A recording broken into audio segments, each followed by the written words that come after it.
ऐसे तो पचासों महापाप हैं, लेकिन 5 महापाप की अभी बात हो रही है।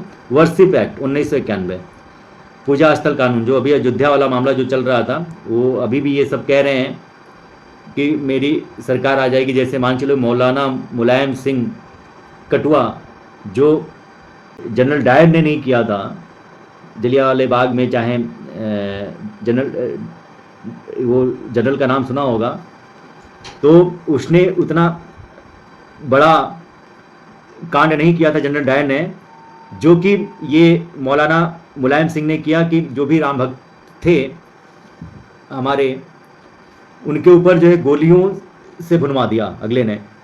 शरीर पूरा खूनम खून लालम लाल हो गई थी। जनरल डायर से खतरनाक ये पॉलिटिशियन जो आया, जिसको कहते हैं धरती पुत्र, अब क्या बताया जाए, वो तो धरती में मिल गया तो उसकी बात ही नहीं करना है। तो ये सब हिंदू का कत्लेआम करते हैं। हिंदुओं में कोई एकता नहीं है, कितना भी योगी जी कह लें, मोदी जी कह लें, क्योंकि ये मकड़ जाल पूरा फैला हुआ है। ऐसे हम लोग के दिमाग में ऐसी चीज़ें भर दिया गया है कि हम लोग अपने में ही उलझे रहेंगे, बल्कि हम लोग आगे नहीं बढ़ेंगे। हम लोग अपने व्यापार बिजनेस या उसमें रोजगार में लगे रहेंगे। वो उन लोगों को चाहे वो क्रिश्चियन हो चाहे मुसलमान हो, इसकी टेंशन बिल्कुल ही नहीं करते हैं कि हमारा घर बार कैसे चलेगा। वो सब कहते हैं अल्लाह की देन है, वो कहते हैं सब यीशु की देन है। फंडिंग आ रही है, सब कुछ प्रॉपर, वो जमीनी स्तर से कार्य भी कर रहे हैं, सब कुछ कर रहे हैं। लेकिन यहाँ पे हम लोग अपने घर के उलझनों में, अपने परिवार के उलझनों में परेशान रहते हैं, टेंशन में रहते हैं, उलझे रहते हैं। और यही मैकाले की सोच थी, जो कि ये मिशन सक्सेसफुल हो गया। तो ये पॉलिटिशियन भी हम लोगों को पूरी तरह से बुना रहे हैं। बात करी जाए तो ये लोग भी कम नहीं हैं। हम लोगों को मुगलों से उतना डर नहीं था, अंग्रेज़ों से उतना डर नहीं था, जो आजकल के दोगले पॉलिटिशियंस हैं। चाहे वह बात करी जाए मौलाना मुलायम सिंह का जो परिवार है, जातिवाद की राजनीति करता है, जातिवाद सबसे बड़ा खतरा है। या बात करी जाए कांग्रेस, तो वो तो मुगलों और ये अंग्रेज़ों का भी बाप निकला। देश में कैसी राजनीति हो रही है, और यहाँ पर आज भी हिंदुओं में, हमने कहा ना, ऐसा शिक्षा मैकाले का ऐसा घूंट पिला दिया गया है कि वो सब उसी में उलझे पड़े हैं, और वो चापलूसी अभी भी कर रहे हैं। मुसलमान करे तो ठीक है, लेकिन हिंदू भी उनकी चापलूसी कर रहे हैं। ये बहुत बुरा संकेत है। नहीं समझ सकते हो आप लोग कहाँ से बात हो रही है, कैसे बात हो रही है। भाई आजकल सब लोग ट्विटर चलाते हैं, सब लोग फेसबुक चलाते हैं, सब लोग यूट्यूब चलाते हैं, लेकिन केवल नाच गाना, फिल्मी दुनिया से मतलब नहीं रखना है, मनोरंजन के साधन नहीं बनना है, या अपने बहन बेटियों को नहीं नचवाना है। थोड़ा सा आप लोग भी सचेत हों, सजग हों। गांव देहात में भी अब आजकल ट्विटर, फेसबुक, हर जगह सबके पास एंड्रॉइड मोबाइल है, एप्पल का मोबाइल है। जो कुछ नहीं कर रहा है, चाहे वो भीख मांगने वाला हो, वो भी कहता है कि यूपीआई कर दीजिए साहब। तो यार अब सब लोग जो है जागृत हो चुके हैं। तो यार आप लोग भी अब आ जाएं और संघर्ष करें, लड़ें, अपने हक की लड़ाई लड़ें। संविधान जो घटिया बना हुआ है उसमें परिवर्तन लाएं। तो वही मैंने कहा कि वर्शिप एक्ट जो 1991 में कांग्रेसों की गवर्नमेंट में बना, या चाहे 1992 माइनॉरिटी कमीशंस बना, अल्पसंख्यक आयोग, अल्पसंख्यक डिफाइन नहीं किया जाता, अल्पसंख्यक बताया नहीं जाता, बल्कि ये दूसरे नंबर की जनसंख्या है, माइनॉरिटी नहीं है। अरे यार, अगर आपको रियली में माइनॉरिटी देना है या किसी को विशेष अधिकार देना है, तो आप 2% पूरे भारत में है, 3% धर्मांतरण भले हो रहा है क्रिश्चियनों का, उनको दे दो। या हमारे यहाँ जातियों में आप लोगों ने बांटा है, धर्मों में बांटा है, रिलीजन्स में बांटा है। धर्म और रिलीजन में बहुत बड़ा फ़र्क होता है। धर्म सिर्फ एक है, सनातन धर्म, और बाकी सब विचारधाराएँ हैं, मजहब है, रिलीजन्स हैं। रिलीजन का मतलब होता है, आप लोगों को पता होगा कि सनातन धर्म सिर्फ एक है, रिलीजन का मतलब आप लोगों को पता है, मजहब का मतलब ये पता है। मजहब एक विचारधारा है, रिलीजन आप लोगों को खुद पता होना चाहिए। रिलीजन का मतलब रिलीजन विचारधारा है। तो रिलीजन और मजहब से धर्म की तुलना नहीं करी जा सकती है। तो वही कहने का मतलब ये है कि ये अल्पसंख्यक जो आयोग बना था, माइनॉरिटी कमीशन बनी थी, तो ये दूसरा सबसे बड़ा महापाप है। और तीसरा महापाप जो कांग्रेसियों ने किया, वक्फ वोट को लेकर के। तो वक्फ वोट जो 1995 नरसिम्हा राव की सरकार थी, असीमित शक्तियाँ दे दी गई भाई मेरे। अब पूरे देश का सौदा हो चुका है, पूरी रक्त बीज पड़ चुकी है भारत में। जहाँ पर भी वो लोग नज़र रख दें, जहाँ पर भी ये कह दें कि वह वोट की संपत्ति है, वह वोट की संपत्ति घोषित हो जाएगी। उसमें ना ही हमारी भारत का कॉन्स्टिट्यूशन कुछ कर सकता है, ना ही भारत का जो है सुप्रीम कोर्ट कुछ कर सकता है, ना भारत के प्रधानमंत्री कुछ कर सकते हैं, भारत के ना ही राष्ट्रपति कुछ कर सकते हैं। पूरा का पूरा पावर जो है वफ़ कोर्ट, वफ़ ट्रिब्यूनल के पास होती है। उनका कोर्ट अलग बैठता है, वहीं पे सुनवाई होती है। वफ़ कोर्ट में जो होते हैं 32 के 32 मेंबर सब मुस्लिम्स ही होते हैं। और जैसे मान के चलो कि भारत में 28 राज्य हैं, 28 राज्यों में 28 वफ़ कोर्ट बने हुए हैं। मतलब राजधानी में ही वफ़ कोर्ट होता है। कहीं पे भी किसी एक राज्य के एक किनारे पर कोई कांड हो जाता है तो उसको आना पड़ेगा राजधानी में, प्रदेश की राजधानी में। और वो कहाँ से आ पाएगा? और ये समझने और समझाने का विषय ये है, आप लोगों को समझना पड़ेगा कि यह ब्लैकमेलिंग का एक तरीका है धर्मांतरण के लिए। तो वो कहते हैं कि या तो आप धर्म परिवर्तन कर लो, नहीं तो यह संपत्ति वक्फ बोर्ड में चली जाएगी और आप कुछ नहीं कर पाओगे। सही बात है, कोई कुछ नहीं कर पाएगा, क्योंकि कांग्रेसियों ने इतना पावर दे दिया था वक्फ बोर्ड को, कोई कुछ नहीं कर पाएगा। माननीय हमारे चाहे चीफ जस्टिस कोई भी हो, अभी चीफ जस्टिस चंद्रचूड़ जी का तो रिटायरमेंट हो गया, उनकी जगह पे एक आए हैं, कोई भी हो, या चीफ जस्टिस क्या सुप्रीम कोर्ट के जितने भी जज हैं, और ये भी जज भी जो हैं ये मैकाले की शिक्षा प्रणाली से ही पढ़ के आए हैं। चाहे वह सुप्रीम कोर्ट का जज हो, चाहे हाई कोर्ट का जज हो, चाहे हमारे बड़े से बड़े IAS IPS या प्रमुख सचिव गृह या डॉक्टर्स इंजीनियर्स जितने भी बन रहे हैं, सब मैकाले की शिक्षा प्रणाली से बन रहे हैं। तो भाई हमारे गुरुकुल शिक्षा में सुधार नहीं हुआ, हम लोग तो संप्रभु कहे गए ना। देश आज़ाद हो गया तो हम लोग अपनी शिक्षा प्रणाली को और आगे बढ़ाना चाहिए था। अब पहले हमारे यहाँ जो रिसोर्सेज थे, चाहे इसरो हो गया, चाहे नासा हो गया, तो वो हमारे सनातन धर्म पे ही तो रिसर्च करता है।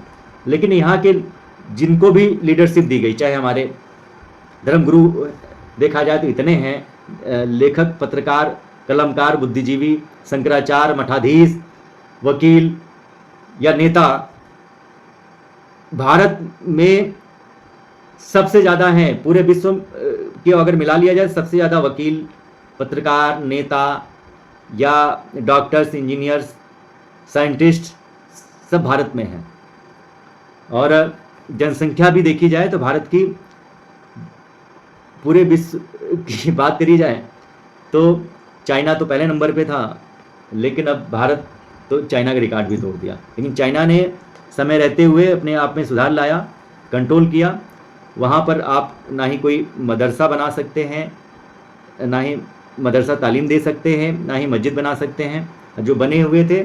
बल्कि भारत से 1 साल 2 साल बाद जो है आज़ाद हुआ, यानी कि भारत के बाद जो है चाइना आज़ाद हुआ, लेकिन वहाँ के जितने भी गुलामी के नामो निशान थे जो बनाए अंग्रेज़ों ने, जो गुलाम बनाए थे, तो वह सब कुछ समाप्त कर दिया।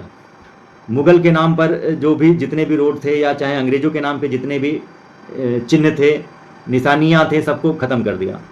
और चाइना से सीखना चाहिए भारत को। अब 2014 से आए हैं हमारे माननीय प्रधानमंत्री मोदी जी, तो वह कर रहे हैं, लेकिन कहने का मतलब ये है कि अब भारत का इतना मटिया मिलीन कर दिया इन कांग्रेसियों ने, बहुत बड़ा चैलेंजेस है। तो अब जनता को भी जागना पड़ेगा, भर भर के टैक्स देने से और मजबूरी बताने से, और पार्ट टाइम में थोड़ा सा राष्ट्रहित देश के लिए, जैसे हम कर रहे हैं और लोग भी कर रहे हैं। जैसे मान के लिए कि अश्विनी उपाध्याय जी कर रहे हैं, हमारे पुष्पेंद्र कुशरेष्ठ जी कर रहे हैं, विष्णु शंकर जैन भी कर रहे हैं, वो भी वकील हैं या ये उनके पिताजी गणेश शंकर हैं, इन लोगों की देख लीजिए कि केवल वकालत वह अपना घर चलाने के लिए नहीं कर रहे हैं, जनहित याचिकाओं को भी डालते हैं। PIL मैन ये लोग कहे गए हैं, चाहे अश्विनी उपाध्याय हो, पुष्पेंद्र कुलश्रेष्ठ भी जो है देश हित राष्ट्र हित में कार्य कर रहे हैं। ऐसे अगर सन्यासी योगी की बात करी जाए तो हमारे महाराज जी हैं योगी आदित्यनाथ जी, अगर बात करी जाए तो माननीय प्रधानमंत्री जी हैं, वो भी देश राष्ट्र के लिए कर रहे हैं। लेकिन समर्थन हमारा आपका उनको नहीं मिल पा रहा है। हमारा आपका समर्थन के लिए केवल ट्विटर पे पोस्ट करने से, व्हाट्सएप पे लगातार मैसेज डालने से, नशा करके डेली टुडुम जो है किसी का कंपटीशन करने से काम नहीं चलेगा। सोशल मीडिया पर लगातार आप लोग केवल लिखते हैं, लेकिन अगर युद्ध की बात आती है, समर्थन की बात आती है तो, या अगर सब कुछ छोड़ दो, अभी 2024 का चुनाव हुआ था तो आप लोग इतना लिखते थे, हम लोग को इतना गर्व होता था कि हम बहुसंख्यक हैं, लगभग 80 करोड़, जैसे 140 करोड़ जनसंख्या कही जाती थी, 80 करोड़ हमारी हिंदुओं की है ना आबादी, धीरे धीरे बल्कि घटती चली जा रही है। तो गर्व था कि पूरा जो है मोदी जी जो है 2024 में सीटें लेके आएंगे और 400 पार हो जाएगा, ऐसे हमारे नेता लोग भी बोलते थे। लेकिन वहाँ पर दूध का दूध पानी का पानी हो गया ना, पता चल गया ना कि यहाँ के दोगले सेकुलर हिंदू भी हैं। मुसलमान तो सिर्फ मुसलमान होता है, चाहे सिया हो चाहे सुन्नी हो, ढेर सारी जातियाँ होती हैं, लेकिन यहाँ पे तो जातिवाद है। अरे यार हम तो चमार हैं, हम तो हरिजन हैं, हम तो पासी हैं, हम तो मायावती को वोट करेंगे, अरे हम तो चंद्रशेखर रावण को वोट करेंगे, जय भीम वाले को। जातिवाद दुर्भाग्य अपने देश का भाई। यादव है, हम अखिलेश यादव को वोट करेंगे। अरे यार ये तो जातिवाद है। अरे जातिवाद से ऊपर निकलो मेरे भाइयों। गोत्र सबका एक है, 7 गोत्र होते हैं, सबका एक गोत्र है। गोत्र अगर पहचान लिया आप लोग तो समझिए कि केवल भारत ही नहीं, पूरा विश्व, अखंड भारत का हिस्सा था, वो जुड़ जाएगा, पूरा विश्व जो है सनातनी हो जाएगा। गोत्र जैसे मेरा संजय शर्मा हूँ मैं, तो मेरा गोत्र है कश्यप, जैसे सांडिल होता है, और मतलब 7 गोत्र होते हैं सभी जातियों में। तो गोत्र को आप लोग देखिए, जातियों में मत बढ़िए, डिवाइड एंड रूल तो सफल हो ही जाएगा उन लोगों का। जैसे आप लोगों की हरकतें हैं, आप लोगों की जो शिक्षा प्रणाली है, सरकार से आवाज़ आप लोग बुलंद करें, ताकि देखो अकेले संजय शर्मा कुछ नहीं कर सकता। अकेले संजय शर्मा करे तो उंगली तोड़ दी जाएगी, 2 उंगली भी टूट सकती है, 3 उंगली भी टूट सकती है, 4 उंगली भी टूट सकती है। अगर मैं मुट्ठी बांध लूंगा ना, सभी लोग अगर मतलब ये खो जाएंगे ना, तो कोई नहीं तोड़ पाएगा। देखो बम चिक बम बम बम चिक बम बम बम चिक बम बम ऐसे आवाज आएगी। ठीक है, सतर्क होना पड़ेगा। ये मुट्ठी में बहुत ताकत होती है, सबको एक होना पड़ेगा। और आप लोगों को अपने बच्चों के लिए एक होना पड़ेगा, सतर्क होना पड़ेगा, क्योंकि बहुत लेट हो चुका है। देर से मिला न्याय भी अन्याय होता है, लेकिन अगर वो अल्पसंख्यक होते हुए भी आवाज़ उठा रहे हैं तो उनकी सुनवाई भी हो रही है। जैसे अभी आज सुप्रीम कोर्ट ने भी मदरसा एक्ट को जायज़ ठहराया, मदरसा एक्ट सही ठहरा दिया, जो कि मदरसा में जिहाद की पाठशाला पढ़ाई जाती है, करी जाती है। तो जो सुप्रीम कोर्ट का जज ने किया है, ये भी उसी मैकाले शिक्षा प्रणाली से आता है। जो भी फैसले आ रहे हैं हम लोगों के विरोध में आ रहे हैं, वही सब मैकाले की शिक्षा प्रणाली है। हम लोग की गुरुकुल शिक्षा प्रणाली आ जाएगी जब हम लोगों का एकजुटता साथ होगी।